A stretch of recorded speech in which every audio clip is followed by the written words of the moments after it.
everyone. This is Patty, your coach here, your happiness coach here at Blue Moon Manifestations, coming to you this Saturday afternoon. I had planned to come earlier in the week, but life kind of circumvented that, scheduling and stuff.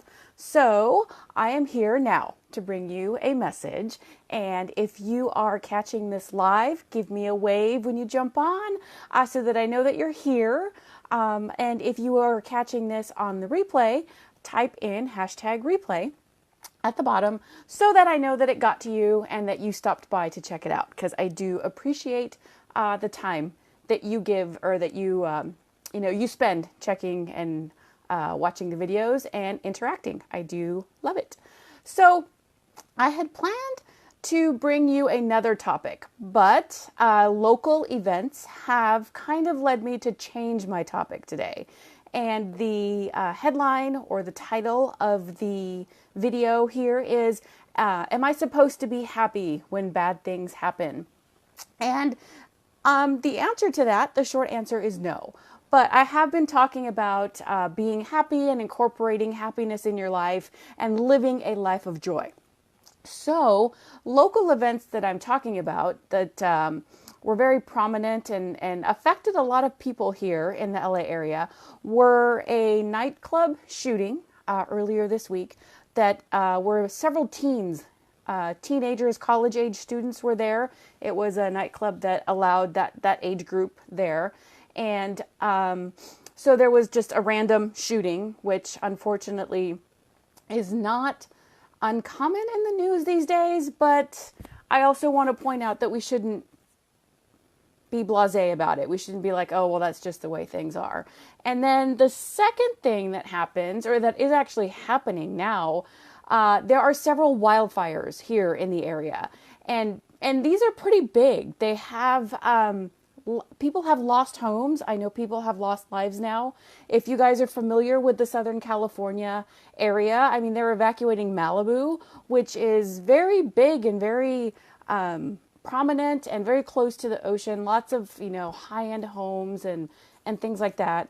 And that just goes went to show why I decided to talk about this today, that bad things can happen to everybody. Hello. And stuff, negative stuff happens. And I just saw, I think, Nikki jump on. Hey, Nikki. And my topic today is, should I be happy when bad things happen? Because of the local wildfires that are going on around here, and because there was a nightclub shooting earlier this week. And I want to let people know, kind of just on a day-to-day reality, the reality of life, that we're not supposed to be happy and jumping for joy when these things happen. That's not the point of living a life of joy, life of happiness. The point is that we get through these things with a much better sense of self, a much calmer, a calmer disposition.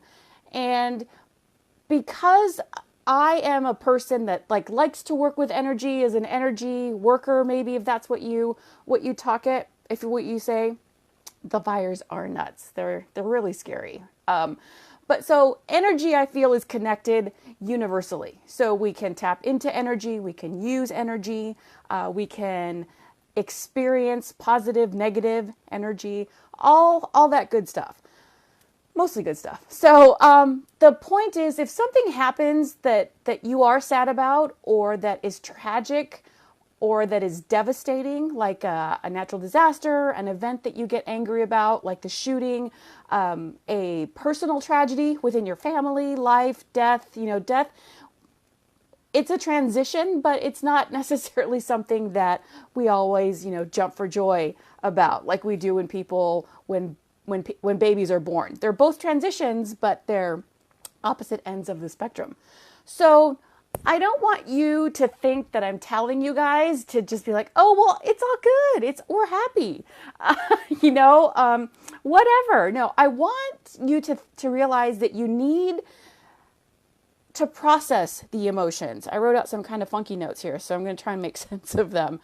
it's about experiencing the whole realm, the whole cast, the whole, I guess I can't think of the right word, but all of human emotion. We don't want to become those emotions, especially the negative ones, because that's not who we are. We are actually human beings experiencing these things.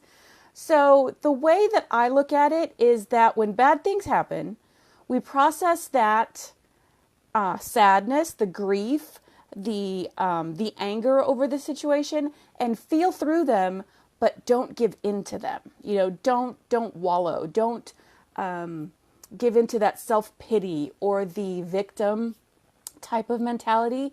Experience it, process it, talk about it, cry. You know, I actually did cry when I saw the procession of this sheriff's deputy being led down the freeway to the coroner's office. I have family in the military. I have family in law enforcement. So all this hits very close to home. And I want, you know, everybody has different relations to these things. So process the emotions, go through them, talk about them, but then work your way back up, or kind of find things to be grateful about, to be happy. And the thing that comes to mind when I think of looking for something good in negative situations goes back to Mr. Rogers. And I know that is dating myself. So if you guys know who Mr. Rogers is, he always talked about look for the helpers. There's always helpers in these negative situations. And this has been spread about. This is not new. I'm not reinventing the wheel by talking about this. But we, you know, look for the helpers. There's always people that want to help. The deputy himself who died this week, he was helping other people. He was called to help other people and ran into that situation without thinking twice about it.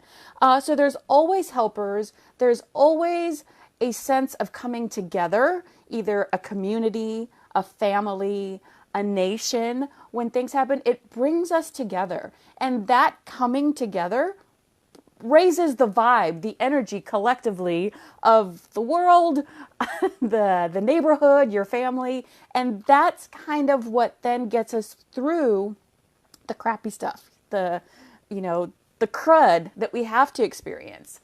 And that kind of transitions my conversation into we have to experience both to be able to appreciate both. So experiencing the negative, the sad, the dark, if you will, which is kind of a common thread lately too, light and dark.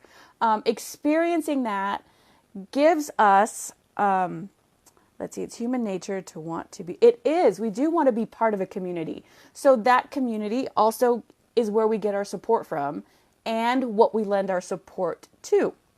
So appreciating the positive and the negatives gives us that balance in life, because we're never going to be all of one and none of the other, because not only is that's not how things work, it's not healthy to be that way. And what I wrote here, let's see, what did I write down? Embracing or processing the full range of human emotions and not suppressing it helps us to appreciate the beauty in life, which then leads us to living a life of joy. I put that in quotes because I made it up myself and I wanted to be sure to read that. So we experience it and then transition kind of, throughout life back and forth from one to the other. And that's just life. So I guess my message that I want to leave you guys with is don't dwell in the negative, but be sure to process it, to experience it, feel the emotion that's there, and then move on to pulling yourself out of it or helping others, pull them out of it and get through the situation. So that is my message today. Nikki, I am so appreciative of you being here. I like that I can talk to someone when I'm here. I'm just double checking to see if there's anything else I really wanted to touch on. But yeah, it's the energy. It's a collective energy. Another thought I had was like if negative things happen across the world that we feel we have no power to do anything about, Sometimes people contribute monetarily, and that's a wonderful thing too. But with the energy people, the light worker type field, know that raising that vibe is helping planetarily across the world, even though we may not or others may not see a tangible effect of that.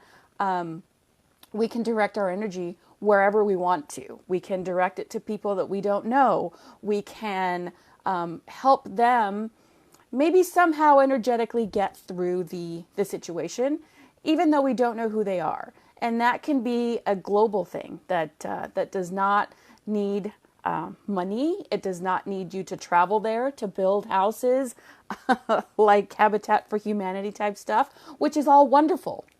But not everyone has the means or even the desire to do that. So what's my parting words, should I say, is look for the positive. Always look for the positive, for the learning experience, for the helpers. What good will come of this or can come of this? And that, my friends, is what I mean when I say living a life of joy.